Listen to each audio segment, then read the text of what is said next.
how do you manage your time with a busy schedule and make sure you can allocate time to your passion with art and paintings, etc.? So how do you make time for that? Yeah, exactly. Again, what happens is I'll just show you where my it used to be a difficult time to find a time and sit in front of a drawing board and do it. But when I am in front of, can you see my phone? So this is my recent painting I did this morning on the app. You can do it. So now the cell phone is anywhere, everywhere. So I can sit anywhere and literally do it. So many of these paintings are done. When there is a gap time, you're waiting for someone, someone didn't come on time, or maybe between the gaps of the meetings. I just take it like, don't take me wrong, but some people, those, again, this is a very weird example, but I want to give you. The people who are the smokers, again, it's a very bad habit for the health. How they find a quick time, they go out and smoke and come out.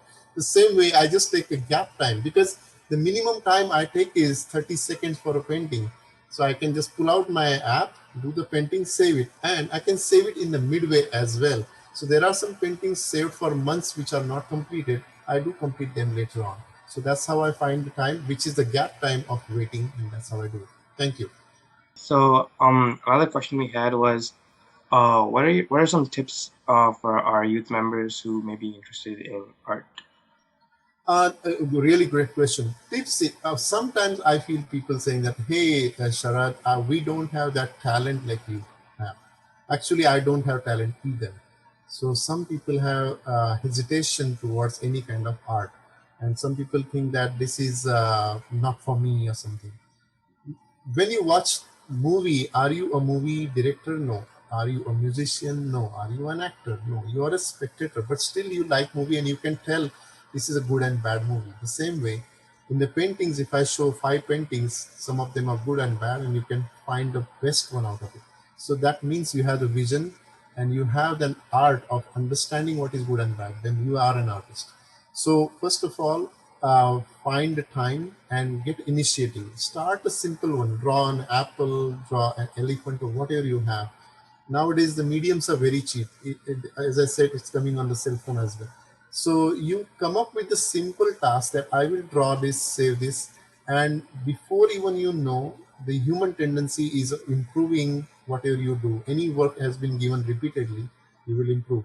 So it's called riyaz in Hindi. So if you keep on doing it multiple times, definitely you will get better. And after some time, you will feel that you're doing much better than you were started, and then that will become your good habit. Thank you. Any other questions? Yeah, of course. So we can just kind of take it as a discussion. I really agree with you. If you find like those are some great tips that I think anyone can implement if they're trying to get into that art sphere. I know that for me personally, sometimes I get frustrated if it doesn't go the way that I want it to. Like I'll sit down and do something artistic, but if it's not like perfect or if it's not the way that I want it, I find myself feeling like, oh, I don't want to do this. Like I wish I could do it better. But I think having that ability to learn and continue forward is another great attitude to have when you're working, especially in something so creative. Yeah, I'll tell you what happens is we approach everything with expectation. I'll tell you once what happened. I was going for tennis with my friend. So there was another friend we met in the on the way, and he was not going to play tennis, but he is just a little negative-minded person. So he said, "Hey, Sharad, you are going to play tennis. I saw you last weekend as well. Are you going to go Wimbledon next week?" So I said, "No, I'll leave it to the Wimbledon to the kids. I'm just going for my cardio." See, whenever people look at you, they expect a lot. Why do you expect a lot? If I'm so sometimes when I took a gap of the paintings for a couple of years because I was busy in business and the job.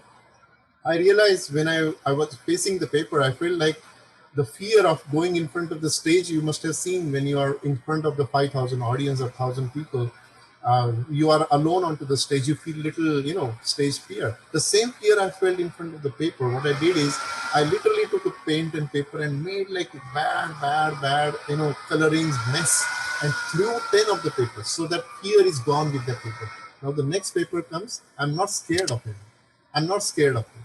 So first of all, remove the expectation from your mind. It would be a great painting. No, it would be a great pleasure. Painting output does not matter.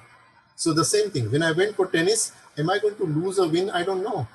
I may lose, but I'll get my heart pumping, right? That's my goal. I'm going to get it anyhow. Even if I lose 6-0, 6-0, 6-0, I don't mind. The same expectation you should have, that I'm going to have pleasure. The output painting, maybe after 15th painting, you can put it on Facebook and people will say, wow. But till then, you're just enjoying the pleasure. So remove that mindset that I will be successful on the first go. How can? Nobody can, right? So do that, and I'm sure you will feel it's a therapeutic, artistic way of looking at it. And I'm sure there will be something hidden in you that nobody has. You are unique, and you will find it. Thank you. Of course, really great. That's really great. You have to. It's the intention that you set forth when you start the activity versus the expectation. I think that's a really good point. Okay. Nikita, do you want to ask the next question?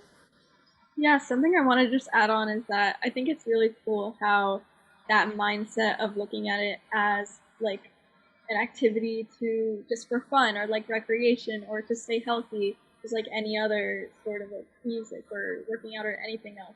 Like looking at it like that rather than sort of like trying to be the best is what's important. Yeah, absolutely. So remove the expectations in any field. If you just go for jog, are you going for a marathon? No, I'm going for jog. So jog is fun. Music in my ears. I can feel the wind, and I'm jogging around, seeing chirping birds. That matters than of my speed. Let it be with the people who are professionals. I'm not actually. I don't want to win the race. Start that expectation from your mind. I will do it in this much time. No, I don't. I just enjoy that wind and the music in my ear. Go for it, and you will be within maybe a couple of years when you have this practice. You will lose weight, have great heart, and you'll be looking much younger. All the things will happen, but remove the expectations from your mind. Because I think we are programmed by the society and the education system and the businesses and offices that you have to achieve the goal. When you are in art, remove the goal. Just have fun first. And definitely you will reach to that point. And then people will say, yeah, how do you do it? Because I do it repeatedly. That matters. Thank you. So where do you get your inspirations for your paintings? Again, internet is the greatest source, I would say. If you say like YouTube, you must have seen many videos. There are many videos where they will show you simple paintings, how to do it. Another thing is Mother Nature. When I go out, I see when you have taken maybe half an hour doing the sunset and the wave rising and the sun peeping through that wave, and you spend half an hour painting that wave, it engraves in your mind how the wave looks like. And when you go on the actual ocean, now you have more appreciation toward that wave and sunset than that of you were just taking a picture and walk away for your other activities. So first of all, it's a two-way relationship, I would say, that the scene inspires you and you are inspired by the scene. You keep on doing that relationship. So I would say you just look at it artistically in a different fashion, different way, and then it will develop your vision that way. That I look at it. You must have seen some picture. You take some people standing in a group and you want to take a picture, and some of the creative photographers, they will say, don't stand like this flat, just stand this way, take some positions this way. You said you do that. Why? He's trying to make a formation which will look better, right? The same way, he has some artistic vision. So don't go just flat and take a picture. Yes, both are pictures, but one may keep you engaged and more excitement for years than that of other. So the same way, you develop the vision, and it is a two-way process to the nature and ourselves. And whatever we do, I want to do it better. So keep on doing that. I would say attitude with you, and that will definitely take you to the point where everything will inspire you. Any small thing, even an apple on a table, how the shades and shadows are on it, and that will inspire you for some painting. Thank you. And just to add to that, so talking about where you get your inspiration, another thing is you must also have an appreciation for other people's art. So what are some things that when you see them you're really attracted to, you're really like not inspired by, but when you look at other people's artworks or if you're looking at something else, what are some things that you really enjoy seeing? Like for example, for myself, anything related to the ocean or like water, I really enjoy. Like I myself may not be able to paint them, but when I go out and like, oh, I want to buy a painting to put in my room, or I want to put a new background for my phone, like a new wallpaper, those are some of the things that I really enjoy. So what are some of the things that you enjoy in other people's art? Absolutely. Every art has artists which are known for. So you must have heard Picasso. Now Picasso does it's little bit of I would say they are not like landscape kind of painting. It is a thought provoking painting. But if you go for Bob Ross, it is not like that. It is absolutely a landscape painting, and it is mean for the newbies or something, those who want to just do it first time. But he does amazing painting. So I keep on searching all over the world, the greatest artists in watercolor, acrylics, oil paint, and I save them some of the paintings on my folders where is my gallery. So I get inspired from that. So there is a technique that maybe the flat brush or the fan brush or the round brush that he uses, I never used it. I say, oh my God, that effect of water, he does it so easily with this kind of brush. So that foliage of green, dark leaves, he does it quickly with this brush. I will do that. Man, let me try. Right? I do that. So and then you come to know there are some things that you never did it but felt challenging and you avoided. So this particular person does it. So if you come to my machine, I could show you, but there are tons of folders mean for just watercolor, like a library. So watercolor, my favorite artist, oil, favorite artist. And I just go there and sometimes you feel like, hey, I don't want to watch movie. I'm done with the YouTube and everything. So I just keep on scrolling through the gallery and that inspires me. There are demos as well. How do they do that? And that also inspires me. So it is a never-ending process and it's a never-ending challenge. And there are people who they never talk to me, but their artwork keeps inspiring me and changing my art. Thank you. What's your favorite painting that you've ever done? Like in all of the ones, if you had to pick one. Uh, I mean, it's a great question, but it's a difficult question. I do every just for ICC, I did about 10 paintings.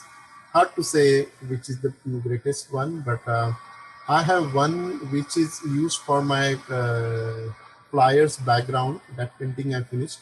It is about 5 feet by 7 feet, biggest painting ever I have done. It took me 2.5 months, and thanks to pandemic, or no thanks to pandemic, but that gave me ample time because I was literally uh, crawling on the painting and doing it. It was so big, and I took many color boxes to finish it because colors were going out.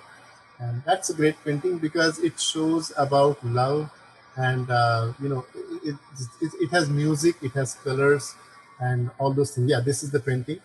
I would say this is one of my. It's hard to say, but this I can say that this is one of the most favorite painting I have done. And purposely in these paintings, I did not draw their eyes. People ask me, you did put all the other details, but why not eyes? Because I wanted a girl seeing this to imagine to be there as a girl, and a boy seeing this to imagine himself to be in that position. So those are the filling the blanks for the people. That's how the painting is. So I would say this is my favorite painting. Thank you.